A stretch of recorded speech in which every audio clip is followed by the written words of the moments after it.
O homem que quiser compreender-se a si mesmo profundamente deve, com a sua incerteza e a sua inquietude, e também com a sua pecaminosidade, com a sua fraqueza, com a sua vida e com a sua morte, aproximar-se de Cristo.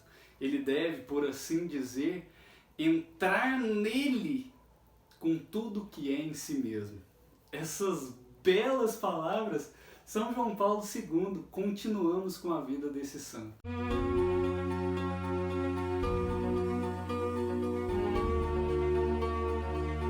Paz e bem para você que quer ser santo, paz e bem para você que ainda não descobriu que quer ser santo. Começamos o vídeo hoje com talvez uma das mensagens mais bonitas e mais profundas que a gente já trouxe aqui das frases dos santos, fazendo uma menção aí à primeira encíclica. Sim, esse trechinho foi retirado da primeira encíclica de São João Paulo II, chamado Redemptor Hominis, promulgada ali em 1979. E aí você me pergunta, o que é uma encíclica? Encíclica é uma carta, ela pode ser interpretada como uma contribuição ao magistério da igreja, ou seja, ela entra naquela parte da compreensão da fé, digamos assim, é um tijolinho da teologia que é colocado ali, que enriquece ainda mais as revelações que a gente tem diante de Cristo e diante a nossa compreensão de fé, digamos assim. As encíclicas, na verdade, é uma carta da qual o Papa direciona para o bispo.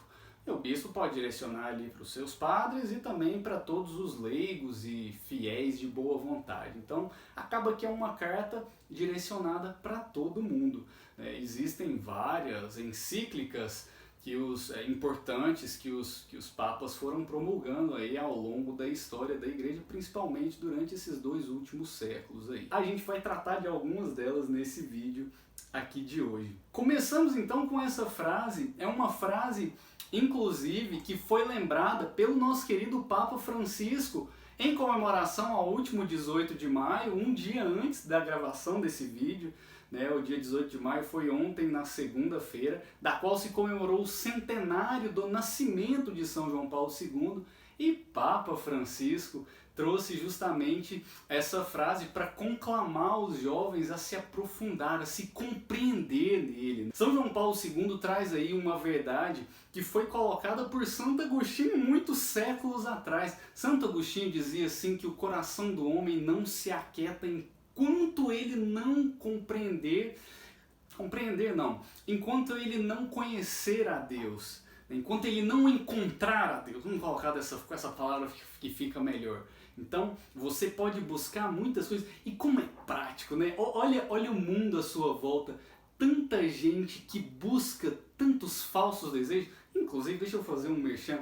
O Frei Sérgio tem para mim um dos melhores vídeos que está aqui nesse canal, chama-se Os Falsos Desejos. É uma reflexão que ele faz em cima daquele trecho do Evangelho da mulher que vai tirar água no poço do deserto, ao meio-dia, e Jesus fala dos maridos e tudo mais. Vale a pena. Depois que você acabar de assistir esse, assiste esse outro do Frei Sérgio. Então, assim, como eu estava falando, o mundo é muito prático em mostrar pra gente como tá cheio de gente buscando falsos desejos, achando que vai se compreender. Enquanto Santo Agostinho já falava, e Papa São João Paulo II reforça, o homem só vai se aquietar, só vai compreender-se a si mesmo profundamente quando se aproximar de Cristo.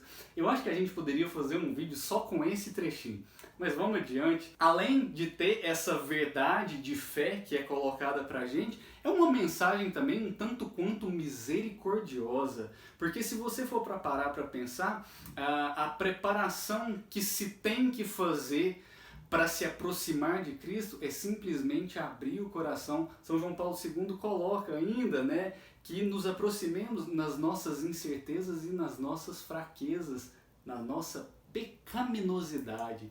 Então, o que a gente tem que fazer para se aproximar de Cristo e por fim compreender-se a si mesmo?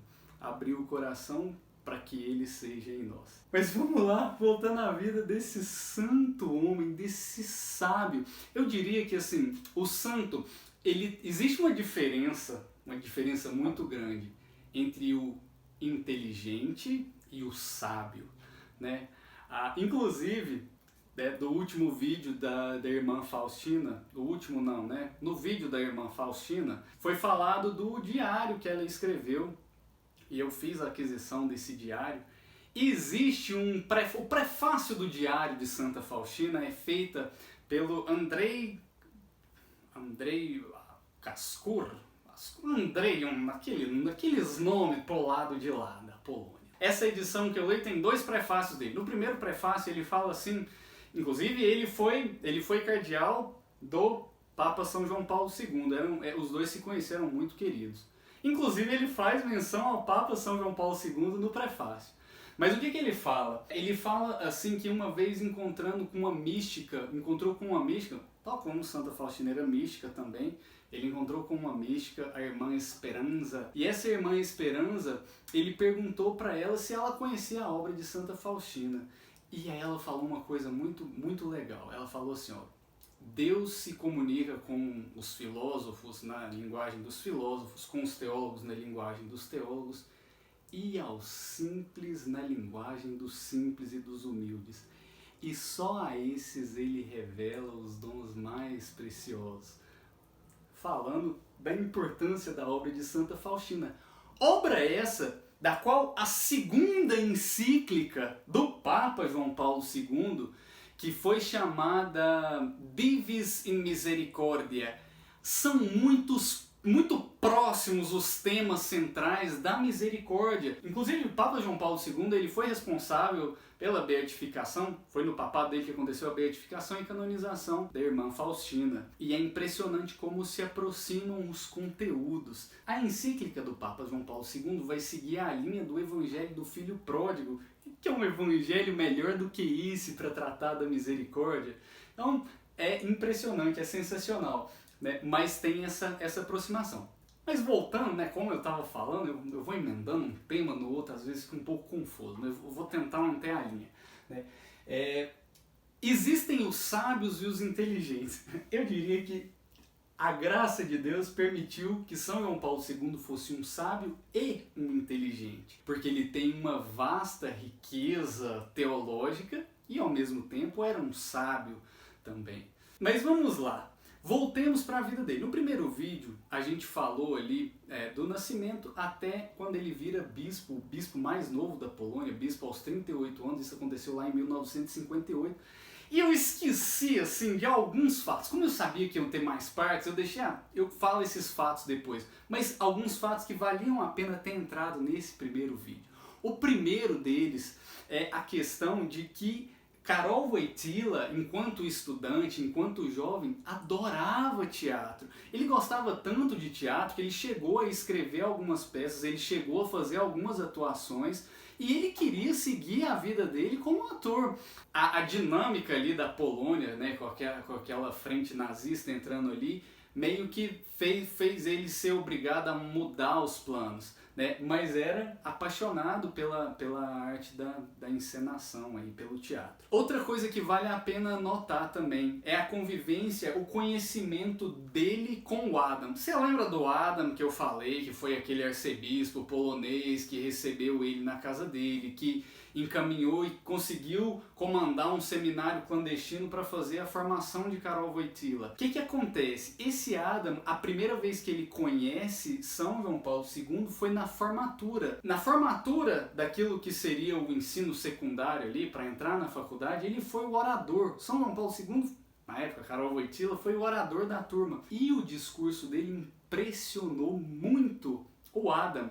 O Adam convidou ele então para ser seminarista. Falou, cara, eu tô achando ali que o negócio vai ser bom pro seu lado, se você for para esse lado aí da fé. E São João Paulo II recusou, ele falou, não, eu vou querer mexer com isso não, meu negócio é ser ator. Pouco tempo depois, aí a gente já contou aquela história do caminhão, que ele teve a certeza, né, da crise e tudo mais, e acabou entrando no seminário. Outro fato bacana que ficou esquecido, que vale colocar aqui também, é aquela famosa cena de quando ele chega num país. Essa aí você vai saber responder. Qual era a primeira coisa que São João Paulo II fazia quando ele chegava num país novo? As 9 horas de voo e os 71 anos de idade parecem pesar nos ombros cobertos pela batina branca.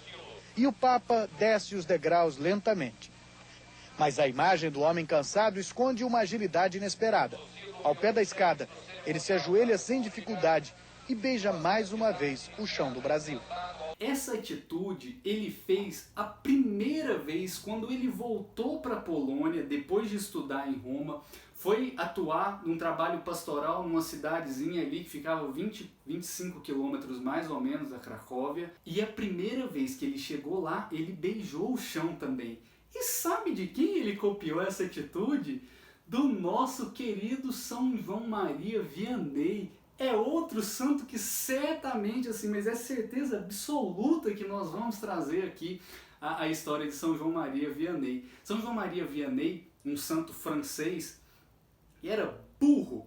Enquanto São João Paulo II era um poço de inteligência, o São João Maria Vianney era burro de doer. Mas voltando lá, a irmã Esperança, né? É só para esses que Deus revela assim aquele mistério mais profundo mesmo.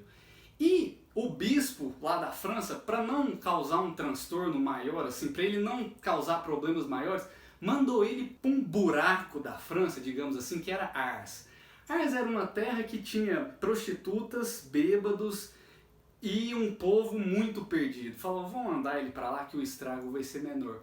E ele converte a França inteira de Ars.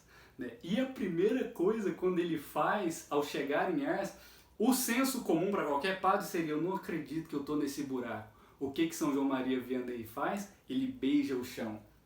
São João Paulo II imita ele, não só aquele gesto, naquela ocasião, depois que ele virou padre, mas ele imita esse gesto em todos os países que ele chega de São João Maria Vianney. Sensacional. Inclusive eu conheço, algumas pessoas também devem conhecer, aí de Anápolis, já escutei do tio Valmir, um testemunho lindíssimo de conversão quando ele viu na televisão o Papa São João Paulo II chegar no Brasil pela primeira vez e beijar o chão. Foi essa ação que foi o primeiro sinal ali de conversão dele. Sensacional. Mas vamos lá, esses fatos ficaram esquecidos então do primeiro vídeo. E gente, sempre que eu dou uma olhadinha assim pro lado, tô de olho no tempo aqui, que já tá avançando, já tá em... deixa pra lá. A edição ajuda. O teu amor embriagou o mundo, que fez a tantos jovens mergulharem mais fundo. És o peregrino do amor, buscou os jovens com tanto ardor. Ninguém jamais andou por tantas terras, nem levou a paz a tantas guerras. Tentaram até calar a tua voz, em troca revelou o céu a nós. Um mendigo do meu Senhor, por isso eu te sigo, peregrino.